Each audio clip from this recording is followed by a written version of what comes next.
Friends and family, welcome back to another episode of the podcast. Thank you for joining me. Our good news story this week focuses on Crochet Kids International. That's Crochet Kids, both words spelled with K's. Their website is crochetkids.com. This is a company that I have enjoyed for quite some time now. They have a pretty cool story. If you go on their website, you can read that in the About section. But really it started with three buddies from Washington who basically got into crocheting. It started with one of the friends who learned crocheting, I believe, from his older brother, then showed a couple of his buddies, and they got into it. And they would make their own custom stocking caps, beanies, things like that.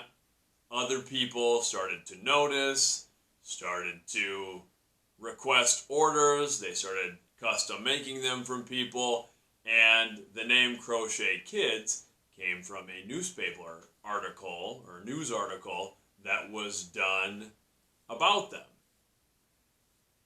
They wind up going to different schools, the three friends, and they're not doing as much crochet stuff together, but they're doing some traveling, specifically traveling to developing nations, impoverished areas, disenfranchised areas, and recognizing a need for so many different supports in those areas. And they eventually settled back into crocheting.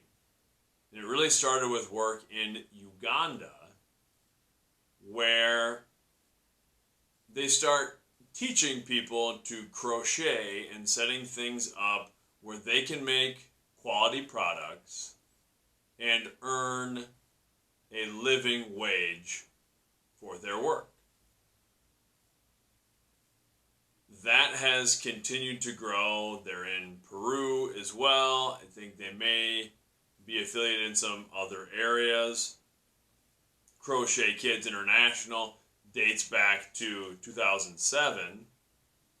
And they've done a lot to empower people, especially women in some of these countries who haven't had opportunities to work and make living wages.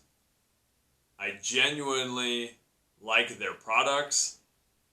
I'm in no way affiliated with or endorsed by Crochet Kids. It's just a company that I like, and I do like their products. If you're watching the video version of this podcast, I'm wearing my favorite red beanie stocking cap right now, which is an important thing for a bald man out in the world to have a nice collection of beanies, and I have a few different styles from Crochet Kids. I think I have a scarf from them that I like for the winter time. I buy a lot of gifts for people from Crochet Kids because I genuinely like their products, their quality products, from my perspective. And there's some other nice elements. For instance, there's a tag on each of the products that is signed by hand by the maker, by the person who crafted the item. And you can actually go on the website and there's some opportunities to see who some of these people are who are making these things. And you can even send some messages and stuff, which my kids and I have done. So I like that aspect of it, that there's a little bit more of a personal connection to who's making the product. And I like that it's going to a good cause. I really love organizations and people who empower others. I'm for charity in many different forms, but I really gravitate to when people are being empowered, when they're not just given something, which I think there's definitely a lot of appropriate times and places for that, to just give people a break, to just help them out with available resources. But I just really love a story when people are empowered through skills, through opportunities, when these people can make something and earn a wage for those things. That's amazing. And I also like Crochet Kids and companies like this because I struggle with consumerism. I don't think it's bad to buy things, and I don't think it's necessarily bad to enjoy the tangible things in our lives. I have so much stuff in my life that I really don't need, and I try to be a little more minimal with the things that I own and the things that I buy. I try to make sure that I get some enjoyment, some pleasure from the things that I do own. But I'm always a little bit torn. Really, anytime I'm buying products, because I don't know necessarily where all of those products are coming from. I don't know the working conditions of the people manufacturing them. I try to be conscious and conscientious about how I'm spending my money. So I just feel a lot better, ethically, morally, when I can buy products and know that part of my money is helping someone. And I have a little better idea of who is making the product and maybe a little bit about their working conditions. That just makes me feel a little bit better about my purchases. It's one of the reasons that I give Crochet Kids items as gifts, because I do like buying stuff and giving people gifts, and it makes me feel even better when it's maybe helping someone else on the front end of that too. And I'll admit, I like style to a point. I like to have my own personal style. I like to have my own vibe. So I do like to pick up, especially clothing and things like that.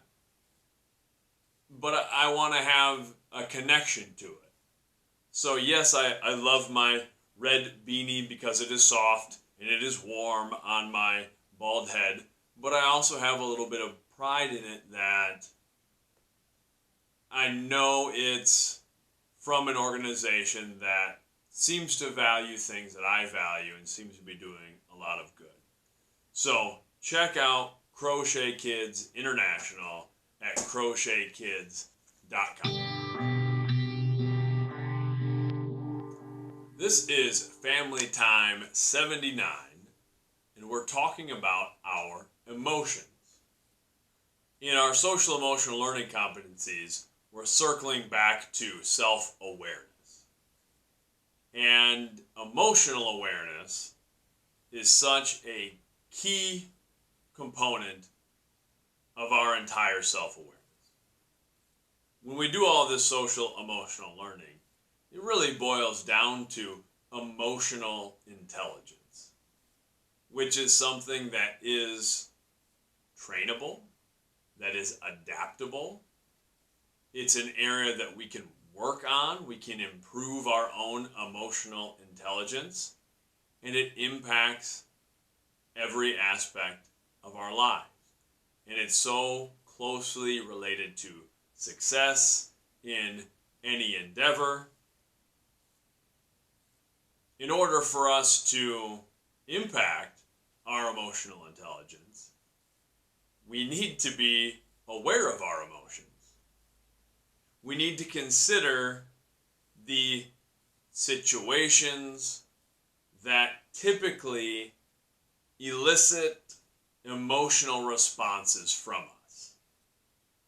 That's what I'm having you do this week, having my students do this week, is pick out some things, some scenarios, some situations that typically elicit an emotional reaction from you. Then I want you to think about, how does your emotional reaction impact your behavior? We're going to talk in class specifically about how your emotional state impacts your learning. But I want you to consider how it impacts your behavior in general. I know that my emotional state definitely impacts my behavior. That's true of everyone. But I think, for instance, if I'm upset about something, if I'm not feeling primed, I'm not feeling my best, I'm not feeling optimal, I will tend to shut down a little bit in terms of my external interactions. I don't typically tend to shut down with what I'm doing, shut down with my tasks or those sorts of things. It's more the opposite. I tend to block out everything else so that I can go inside and really focus what I'm doing, or really throw myself into an actual physical task. But I have to be aware of that, because that can cause strain on other situations. I've always said to, even when I was young, if something was bothering me, if I was upset, even if I was just worn down emotionally, to just not really say anything, to just be quiet. That's something people close to me, I think, have always noticed. I remember my mom noticing it when I was young, and I would just kind of be quiet and keep to myself. She knew something was up. I think my friends to this day notice it and will point it out. Hey, everything good? You were pretty quiet today. And sometimes, it's more often than not, it isn't anything significant. I shouldn't say significant, but nothing that's life-altering in that moment or anything traumatic. It's just how I'm feeling, and I tend to then just turtle up a little bit, pull in my shell.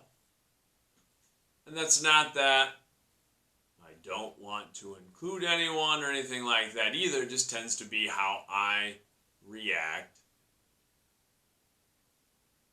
how my behavior is impacted by my emotional reaction. But I can think of times that's been challenging for others in my life. When I was dealing with all of my physical health issues, that carries an emotional weight as well.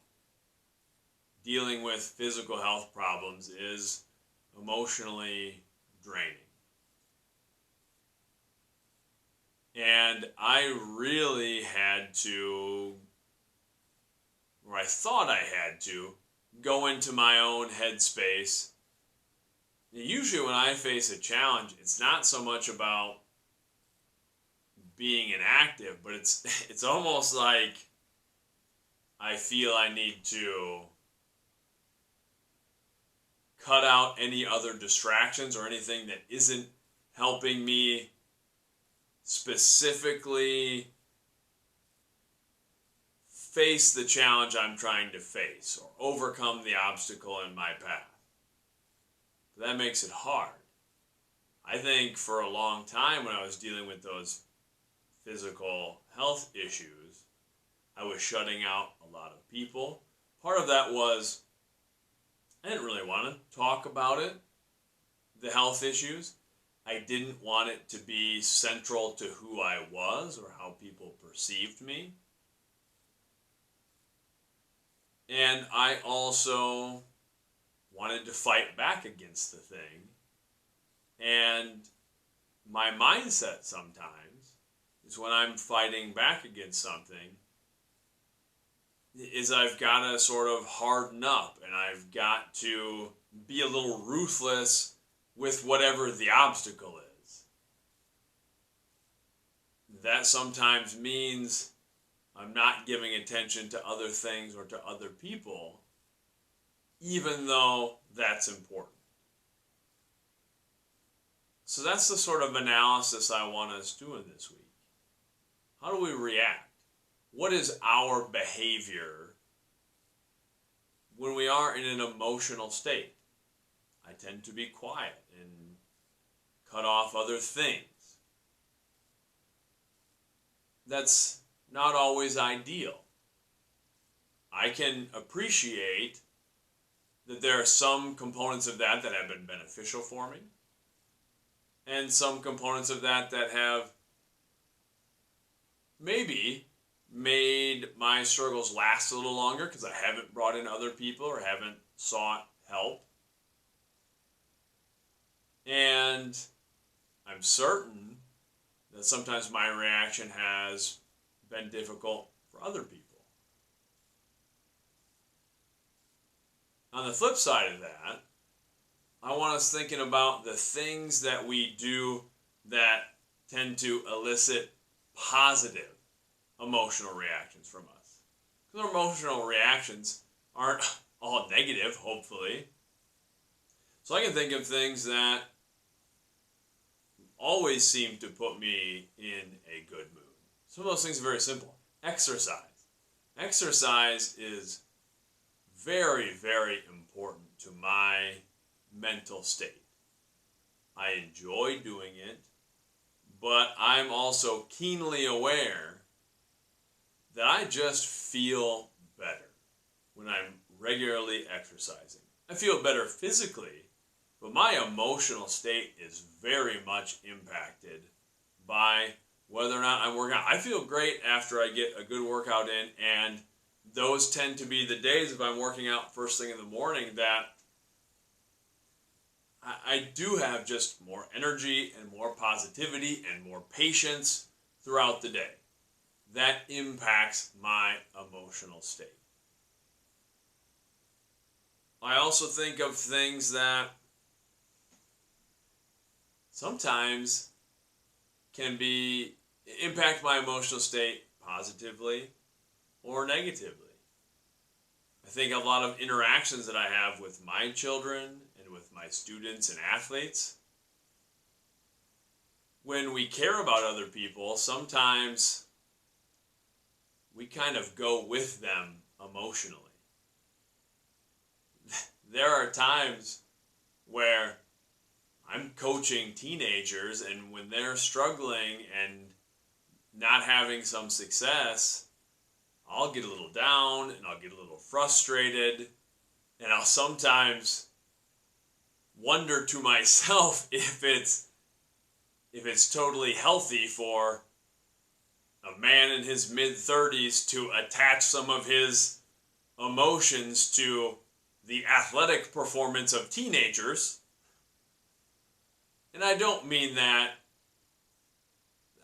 I don't let those things ruin my day or things like that, but when I spend a lot of time with a student, with an athlete, with my own kids and it's not just athletics. It could be in the classroom, anything. And I see them struggling, my heart goes out and I want to do better for them. I want to help them overcome their obstacles. And on the flip side, when they have successes, I am excited. Those things light me up and I enjoy them. It's part of why I love teaching and coaching and doing things like this, because there is an emotional attachment to those things. That's it for this week. Spend a little time thinking about your emotions. And right now, we don't even need to try to do anything to alter our behaviors that are associated with our emotional reactions. But the start of emotional intelligence is emotional awareness. And we have to be aware of the situations and circumstances and occurrences that tend to impact our emotional state. And then we have to start asking questions about, when my emotions are this way or this way, how am I presenting that outwardly? How does it impact my behavior? Are some of those behaviors negative, hurtful to me, to others? Spend a little time this week thinking about emotions. Much love. My blog post for this week is Life on the Line. And I'm talking about offensive line and defensive line play in football. I was an offensive lineman and a defensive lineman through my entire playing career, middle school, high school, and college. Since then, I have coached offensive and defensive linemen. I know that football isn't for everyone. It is a game that is physical, that can be violent, that does carry some inherent risks. And it's fine. It's not for everyone. But it is something that I love, I have a deep connection with, and I particularly love offensive and defensive line play.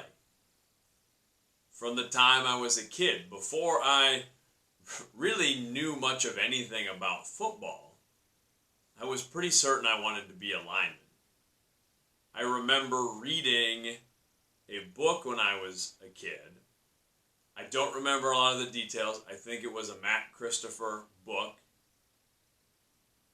One about, something about a tackle. He had a couple books that dealt with someone playing offensive tackle. I just remember in the book, the protagonist doesn't initially want to play offensive tackle.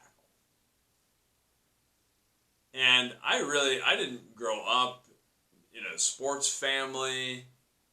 I didn't really know a lot about football. I didn't play organized football until I was in 8th grade. But I remember thinking, what? That sounds pretty good to me. A lot of kids want to play quarterback or running back or wide receiver. They want to score touchdowns. They want the attention. They want to hear the roar of the crowd. And I thought, I want to be the guy who gets to run into somebody else on every play. I want to get in there and hit.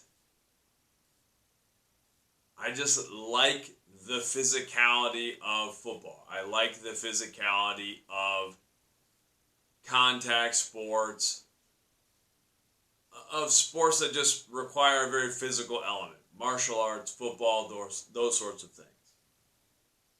Again, they're not for everyone, but I gravitate toward that. I like it. I get a lot out of those things.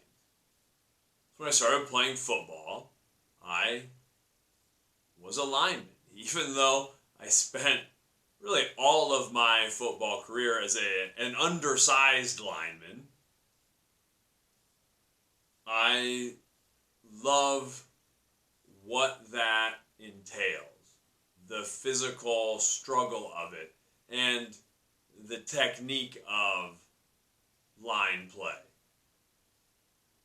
So in the blog post, I write about that a little bit, and just about some of the lessons I've learned, some of the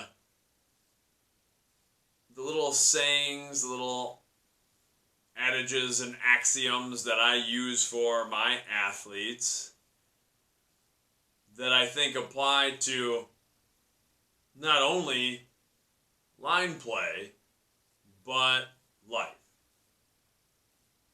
So the first is bring the fight. That's something I say a lot, and for me, playing up front, being a lineman, is a lot about just initiating what's happening. When we're on offense, we're trying to move forward, to change the line, to let the running back progress or to protect the quarterback, whatever it might be, but we want to bring the fight. We don't want to be reacting to what everyone else is doing. We want to initiate the thing. On defense, it's just the flip side. We want to be attacking so we're not moving backwards. It's really about just initiating what we want to happen. So often in life, we just let life happen to us. We just go with the flow. We fall into the inertia of living. We have to bring the fight. We have to be the ones deciding what's going to happen. Instead of life happening to us, we should happen to life. And all these principles tie in very closely because our next one is dictate, don't react. As linemen, we always want to be dictating what's happening. We make adjustments throughout a game based on what the other team is showing us, what they're doing. We don't change our game plan. We don't abandon what we do. If I'm an offensive lineman and the defensive lineman is trying to slant across me, the best way to stop that is to be the first one making contact, to lock the guy up, to run through that defensive lineman and dictate what happens, to neutralize it. If I'm on defense and the offensive lineman is trying to reach block me, he's trying to get his head in front of me, he's trying to position himself in front of me, the best way to beat that is to make that first contact and to press and to stay in front of the block. Again, to dictate what's happening. We want the other guy struggling to do what he's trying to do. We don't want to be hopping up in our stance and trying to read what's happening. We want to decide what's happening. That's another valuable thing we can do in life. Instead of just always being in a state of reacting. That it's this thing comes along and I have to react to this and I got to put out this fire and I've got this next obligation. To start taking a little ownership for what happens in our lives. To stop reacting to everything and to start dictating. To start demanding things for ourselves. Then it's about changing the line. That's the next principle. I've already said it once while talking now, but change the line.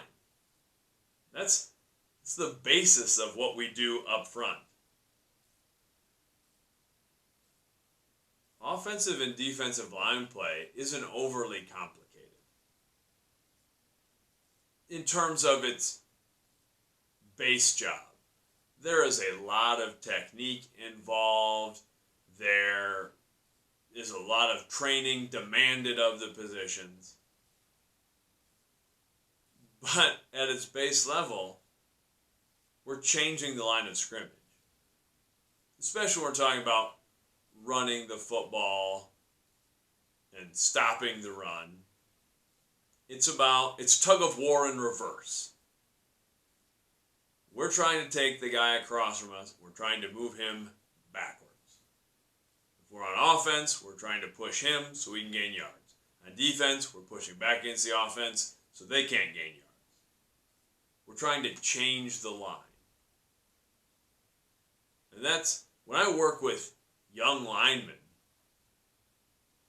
that's most of our focus, is get off the ball, get into the other guy, run your feet, stay on him, change the line of scrimmage, push it back. If we can do that, we're on the right track. In football, we only get credit for forward and backwards. Running back can run side to side 40 yards, but if they only go 2 yards forward, it's a 2-yard run. So we want to be pushing our guys down the field. We want to be changing the line of scrimmage. If we can do that, then we can start to do other things. Then we can build off of that. But the first thing is change the line of scrimmage.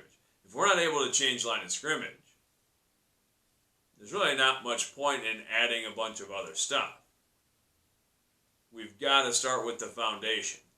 And that's the foundation of success for anything we want in life, is we've just got to move forward. We got to push and put in the effort and go hard to change the line. And there's sometimes the line might not change very much. That might be frustrating. In life, we often want our goals and dreams and successes to be the result of some big, broad, sweeping action. But that's rarely the case. More often than not, it is quiet, toil, pushing forward one step at a time. That's changing the line. And if we do that enough, we change the line and change the line and change the line, we will eventually break some big plays. We'll bust that 80-yard touchdown run. In life, we'll have that big break. But we'll be ready for it because we've continually changed the line.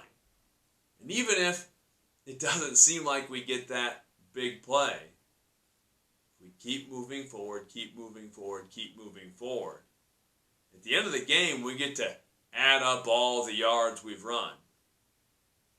And with our dreams and goals, we get that accumulation of those small progresses. That's changing the line. Next, we have to press. A lot of times, I'll just say that word press.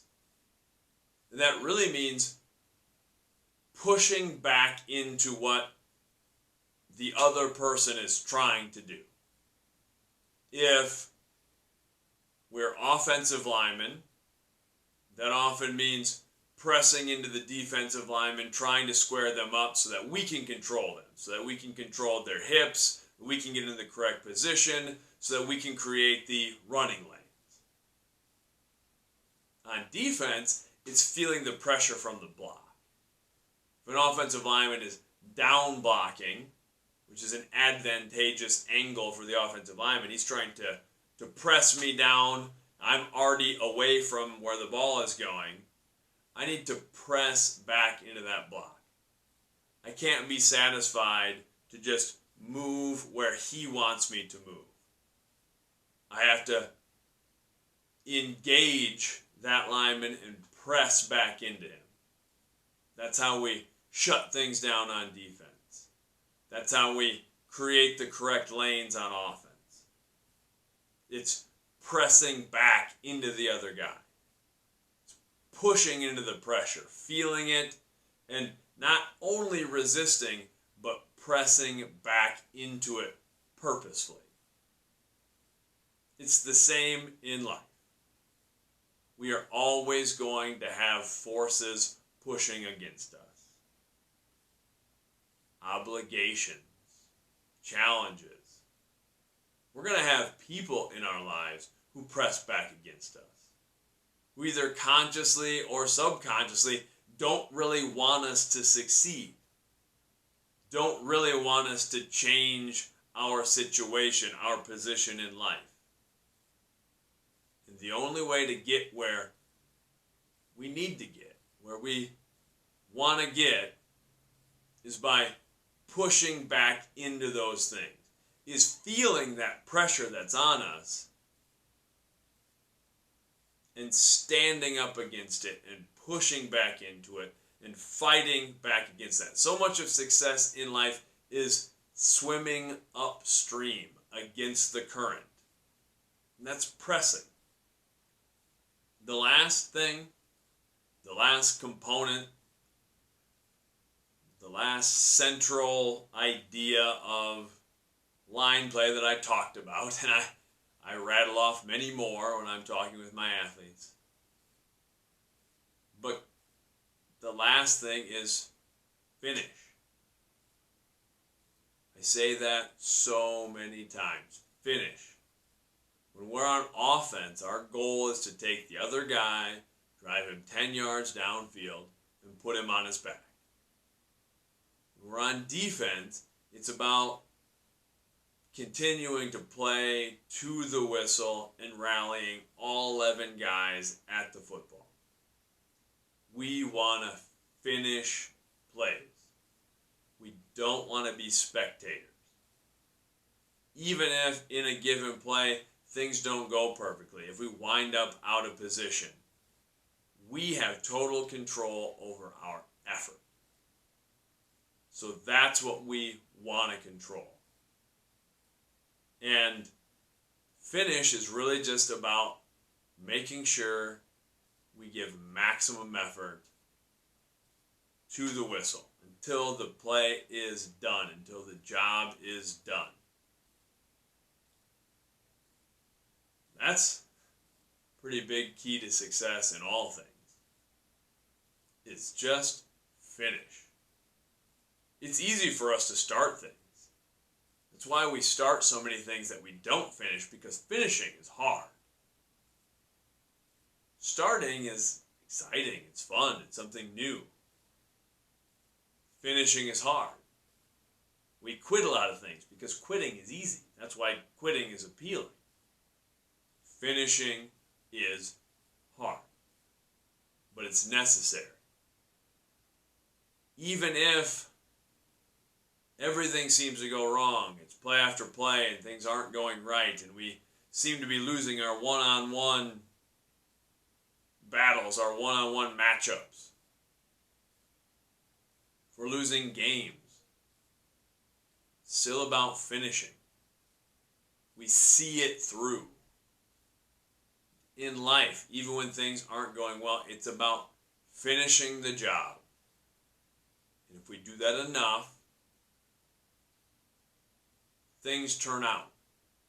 And even if they don't go the way that we wanted them to, we at least know we did all that we could with the time and the resources we had. So this week, whether you like football, maybe you have no interest in it, maybe you don't like it, maybe you're opposed to it, but there's a lot of good in life that can come from bringing the fight, dictating what's happening in your life, changing the line, pressing, and finishing.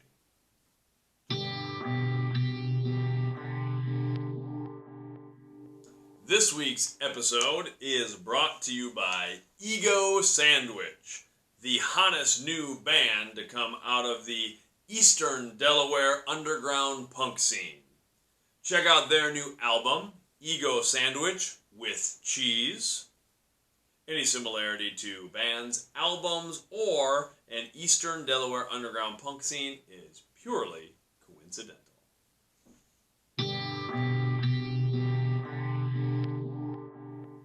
Now, from me to you, thank you so much again for joining me this week, for listening or watching along. We talk a lot about social emotional learning in these podcasts, and this really is sort of it's part of my social emotional learning. It's part of my mental health process. Starting from the top, we do the good news segments every week because I like finding organizations and people who are trying to do positive things in the world. I know I've quoted it before, I will quote it many more times, but it's the Fred Rogers idea of looking for the helpers, for the people who are trying to do good when there are challenges, when there are hardship. And it's so easy for us to see the ugliness in the world and see the division and see all the problems we have. And something that makes me feel a little better about life is finding the helpers, the people who are doing good. This week we talked about Crochet Kids, which is an organization I enjoy. I like their products. I like their mission. Check them out. We talked about, for family time, our self-awareness is focused on emotions. The things that positively and negatively impact our emotional state, and how our emotions then impact our behaviors, and how our behaviors impact our lives and the lives of others. That's really the sequence. And that's really the start of emotional intelligence.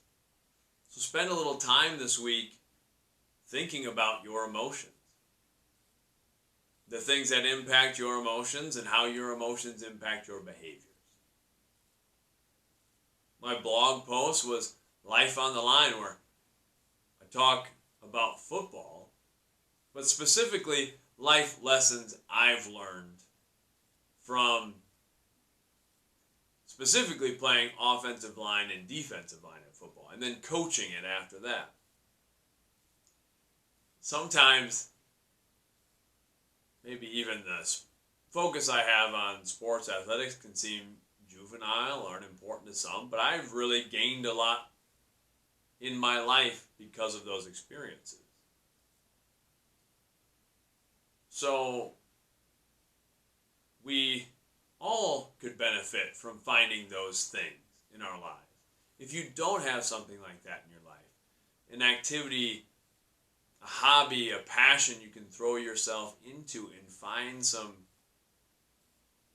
powerful life lessons, I suggest trying to explore some things and do some of that. And even if you don't like football, I think there are lessons to be learned just about